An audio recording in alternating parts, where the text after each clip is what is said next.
Now then, did you see it? I was actually in the pub at the time, having a nice drink with some of my colleagues here at LBC. Somehow it completely escaped our attentions that we were under siege by the mob. Anyway, more of that later.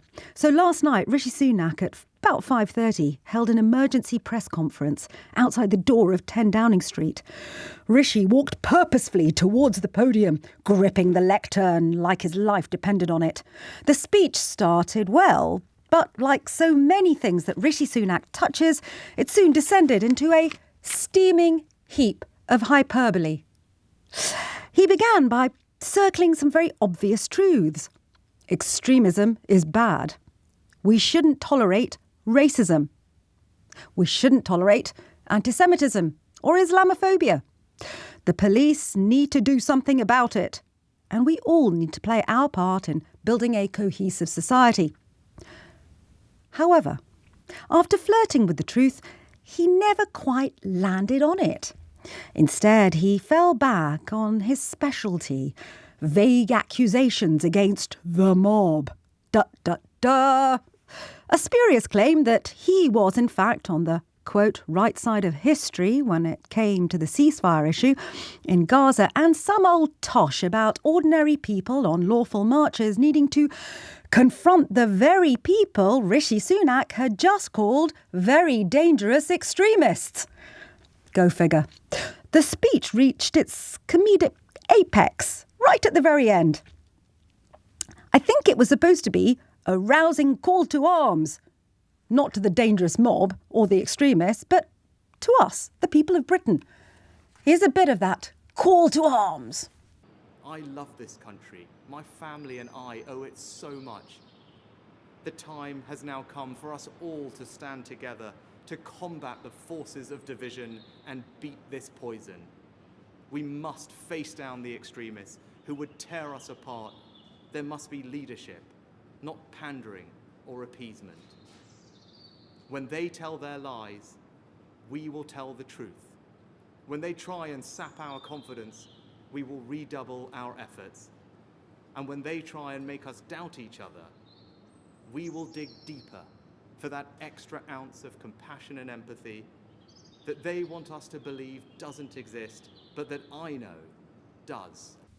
Rishi Sunak there, speaking outside Downing Street in his emergency press conference. I don't know what jumped out at you about that, but the bit I thought particularly curious was when he said, when they lie, we will tell the truth, and that he will dig a bit deeper for compassion and empathy. Let's think about that for a moment. To be quite frank, I don't think this current iteration of the Tory party is in any position to lecture anyone about lying and compassion. Suella Braverman lied when she called lawful protests hate marches, and she also lied when she said we are being invaded by asylum seekers. She wasn't exactly the epitome of compassion when she wanted to take tents away from the homeless in the middle of winter. Liz Truss lied when she called journalists at The Economist and the Financial Times, quote, friends of the deep state. And she seems to show absolutely no compassion for the thousands and thousands of people who are now paying a huge amount more on their mortgages because she tanked the economy. And then, of course, there's Boris Johnson, who lied about, well, pretty much everything from Partygate to Keir Starmer allegedly covering up for the paedophile Jimmy Savile and, of course, Brexit. Yesterday, Rishi Sunak poured petrol on the fire of toxic rhetoric around community relations in this country that Tory ministers have created. Sunak then went on to fan the flames, and then he stood back and had the cheek to shout, "Fire!" His speech, in my view, was ill thought out, tone deaf, and above all, hypocritical. I think they are doing a huge disservice to the tens of thousands of people in this country, Muslim and non-Muslim, who want a ceasefire in Gaza.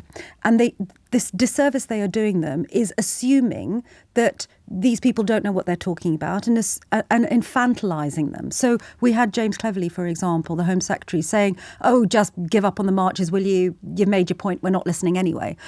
I do think that is when we're talking about extremism in this country, what I would say is telling people who are on lawful marches not to march is frankly the thin end of the wedge of that, because you can have extremism in all sorts of forms. The people who went and decided that, do you remember the EDL? When they stormed London and decided that they were going to run around the cenotaph and that the police had to waste quite a lot of time trying to arrest them.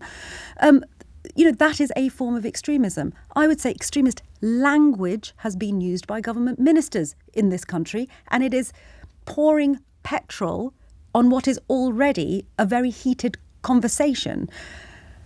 Undoubtedly, every single person who is of sound mind is going to condemn anti-Semitism and condemn Islamophobia. But what I resent, quite frankly, are leading members of the Conservative Party, the ruling party of government, making a series of false claims and assertions and asking the British public to buy it.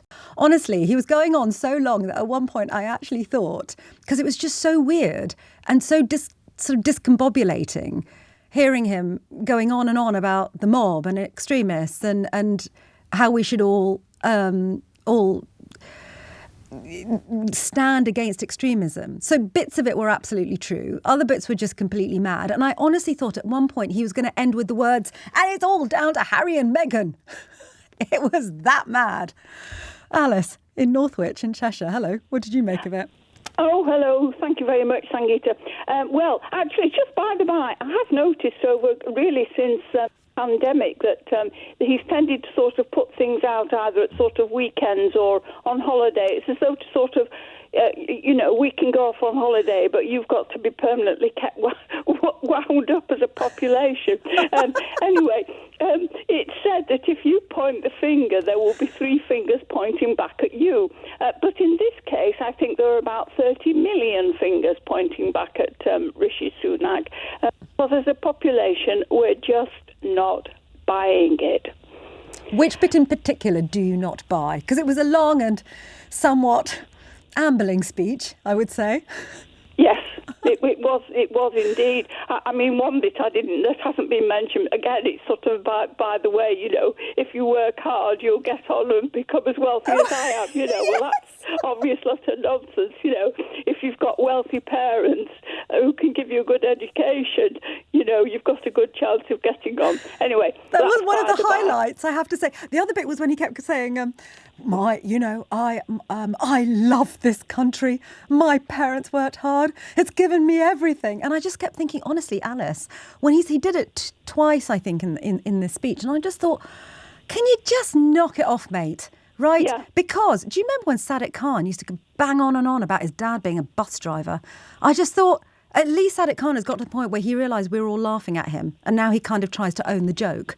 Whereas Rishi Sunak just keeps labouring the point. And do you know what is weird about that, Alice, is that the thing Rishi Sunak will hate the most is people that he claims play the race card. And yet he seems to do it at every given opportunity. I am a migrant. I was the child of hard-working migrants. They worked hard and could therefore afford one of the best public schools in the country. It's just mad.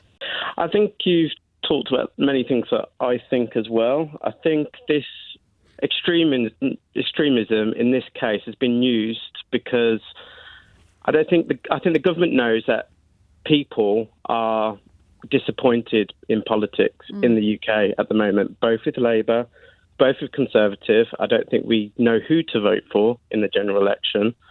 And it's all been expressed through the Israeli-Palestinian war. We've seen record protests. We've put these MPs in Parliament and they're not representing our views. And the protest is our avenue to say, look, you're getting it wrong. It's not what we want. And I don't know, it feels like it's censoring freedom of speech.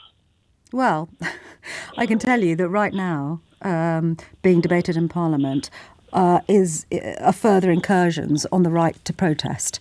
Badly framed legislation with phrases in it that can't be properly defined, that may deliver the police more powers than they already have. And I think we should all be keeping a close watch on it, because as I understand it, based on conversations that I have had with senior police officers, former senior police officers, what they tend to say is, we already have the powers that we need. That was already delivered to us.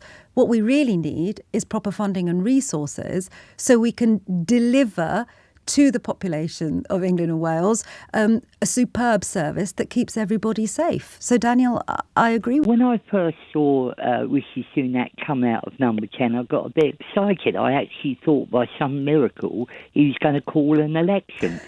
The first part of his speech, like you, I agree with. Anti-Semitism and Islamophobia are evil, and anyone who propagates that should be arrested. But the trouble is they're conflating the people that are like that with people, like you say, with the people who are legally demonstrating against the horrors that are going on in Gaza. But another thing that occurred to me, Sangita, is when he talked about extremists, I thought, well, why don't you look at the right of the Tory party? 30p Lee, Suella Braverman and Liz Truss. They're the extremists, and this government is all he's trying to do is, because our public services and everything around us is crashing to the floor, he's got nothing to offer. So all he's going on is this try to divide and rule, create an enemy, a mob and all that we've got to fight against. When the reality is all this government's done ever since it's been in power is tried to divide people. It's attacked poor people coming over on boats trying to get away from terror. It's attacking people on benefits. Anybody you can possibly think of. Anyone except addressing the real issue. Couldn't agree more. Peter in Guildford and Surrey, thank you very much indeed. If you're wondering what Peter's talking about, it transpires that Lee Anderson was giving a speech attended by Liz Truss, just as Rishi Sunak was delivering his Downing Street diatribe about how we all have to come together and not use extreme rhetoric and all that stuff. And apparently Anderson received a standing ovation. I mean, if that isn't ranking high hypocrisy, I really don't know what is.